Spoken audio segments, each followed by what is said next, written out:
Hello, I'm Adrian Vale, and I've spent the better part of my 58 years wandering through cities and deserts, libraries and markets, conversations and silences.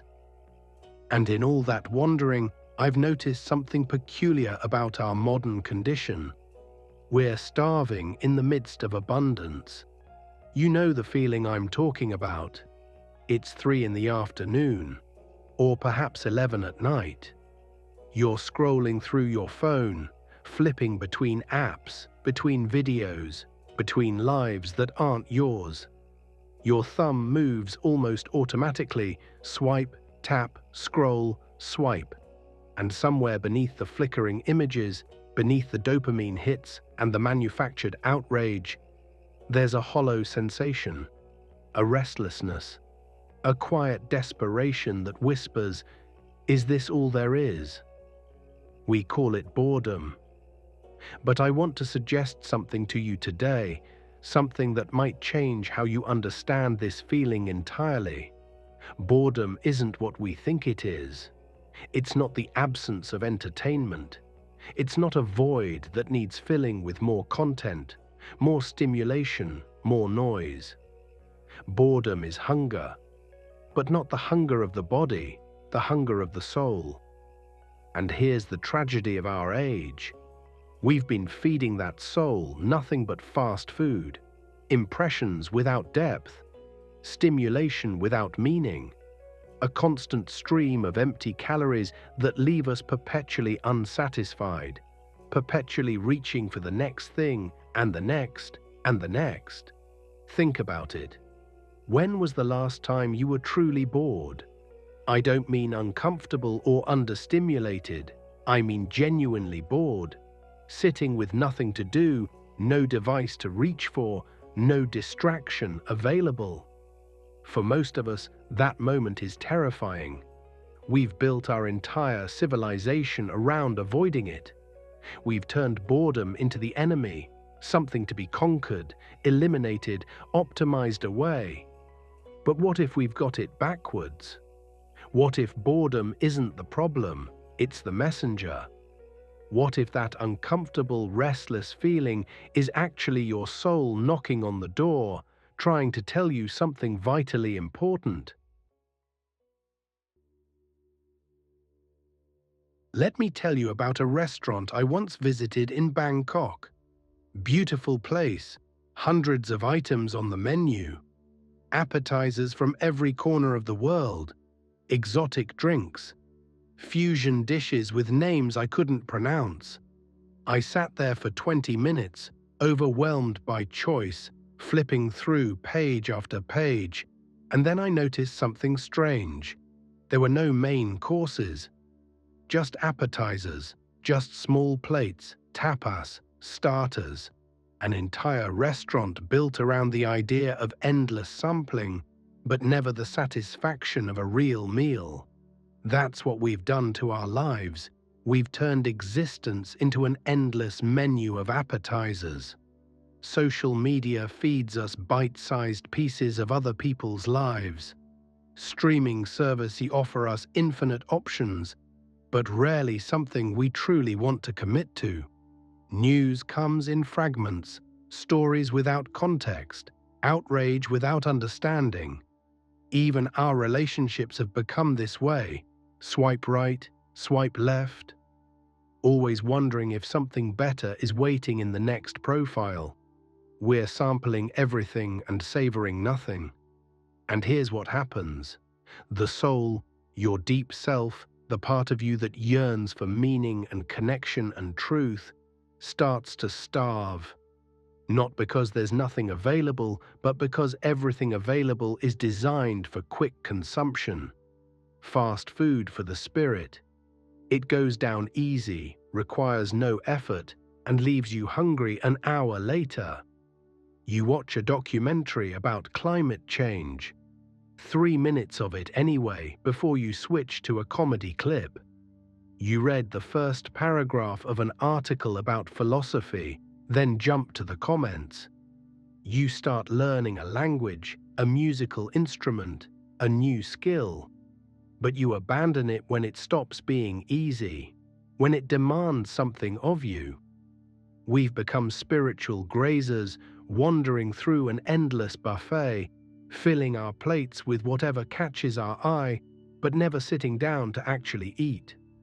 Never allowing ourselves to be nourished by depth, by difficulty, by the slow, patient work of understanding something fully. And the soul knows.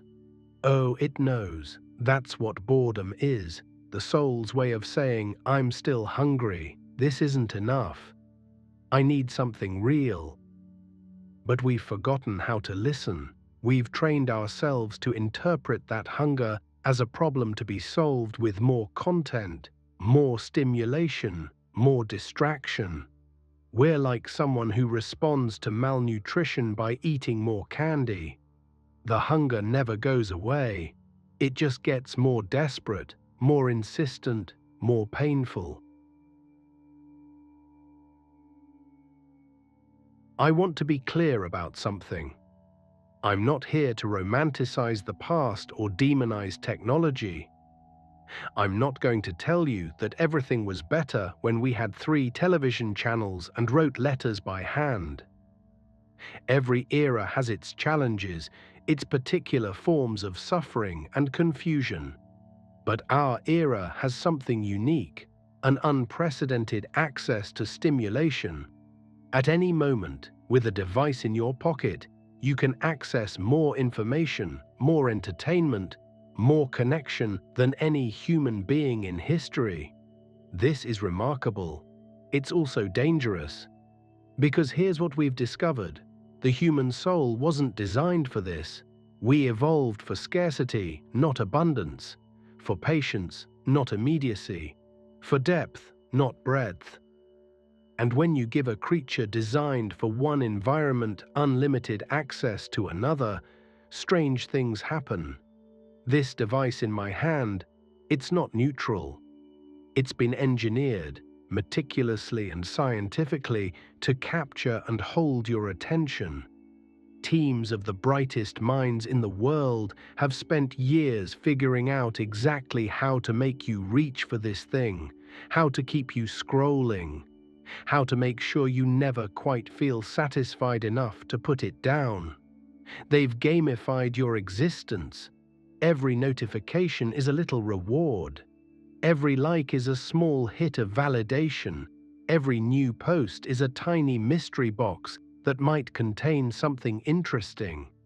They've turned your attention into a commodity and your boredom into a market opportunity. And in doing so, they've made it almost impossible for you to access the deeper parts of yourself. Because those parts, the parts that ask big questions, that wrestle with meaning, that sit with difficult truths, they don't speak in notifications. They speak in silence, in stillness, in the space between stimulations. The soul is shy. It won't compete with TikTok for your attention. It won't send you push notifications. It waits patiently for you to turn everything off and listen. But we don't turn everything off anymore, do we? We can't. The thought terrifies us. What would we find there in the silence?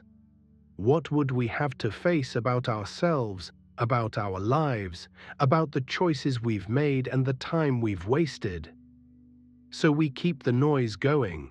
We keep scrolling, watching, consuming. We mistake motion for progress, stimulation for satisfaction, distraction for living. And the boredom grows. Not because we need more entertainment, we're drowning in entertainment, but because the soul is still hungry, still waiting, still hoping that eventually we'll notice it's there. This is the tyranny of stimulation. It promises to free us from boredom, but it actually makes boredom worse. Because it trains us to expect constant novelty, constant excitement, constant external validation.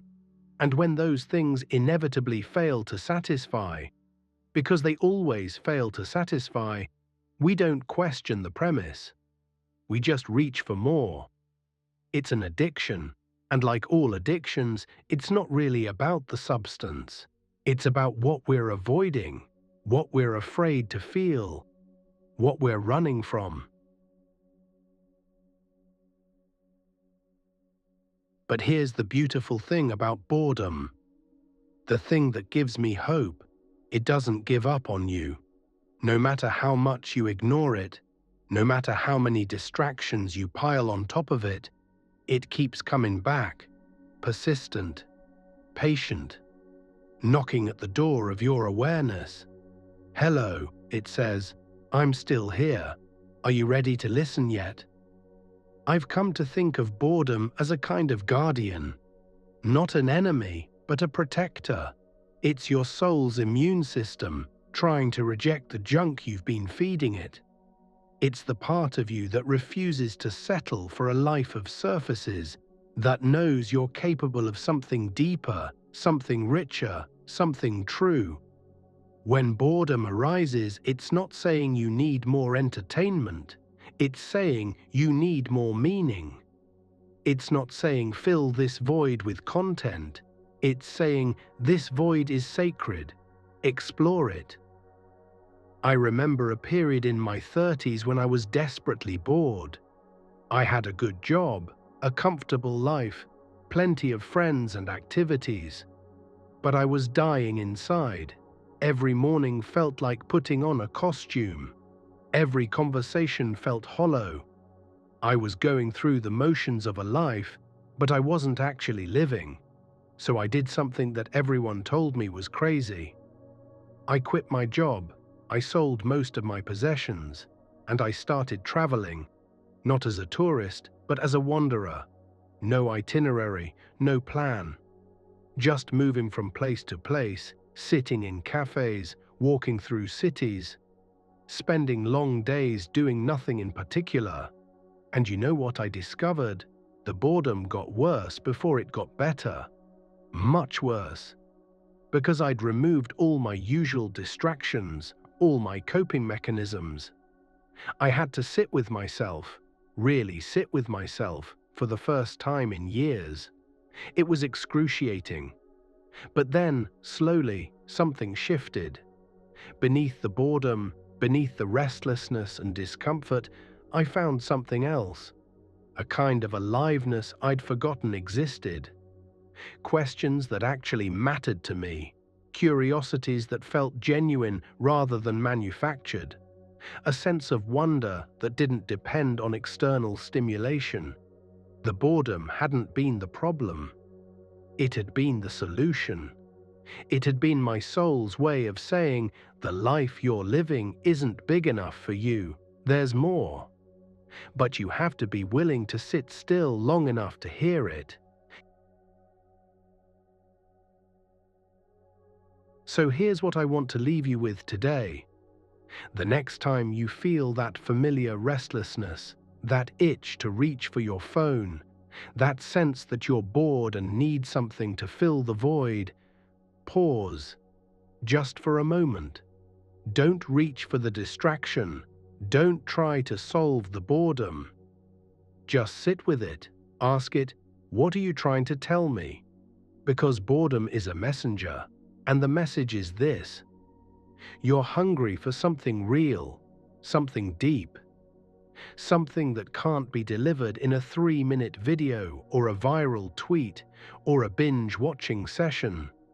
You're hungry for meaning, for connection, real connection, not the simulacrum of connection we get through screens.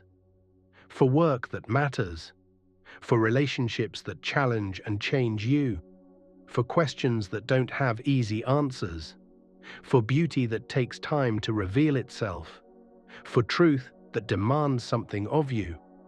The world has become a menu without a main course. But the main course exists. It always has. It's just not on the menu. It's not something you can consume passively. It's something you have to prepare yourself, slowly, patiently, with attention and care. Turn everything off. Not forever. I'm not advocating for some impossible rejection of modernity, but regularly, daily, if you can. Create space for silence, for stillness, for boredom to do its work. And in that silence, in that stillness, listen. Listen to what your soul is trying to tell you. Listen to the questions it's been asking while you've been scrolling. Listen to the hunger beneath the hunger. There's a feast waiting for you, not out there in the endless stream of content and stimulation, but in here, in the depths of your own being, in the questions you're afraid to ask, in the silence you've been avoiding, in the life you could be living if you were brave enough to stop distracting yourself from it. Boredom is knocking at your door. It's saying, turn everything off. Come sit with me. Let me show you what you've been missing. The question is, are you ready to answer? I'm Adrian Vale. Thank you for sitting with me today. Until next time, may you find the courage to be bored,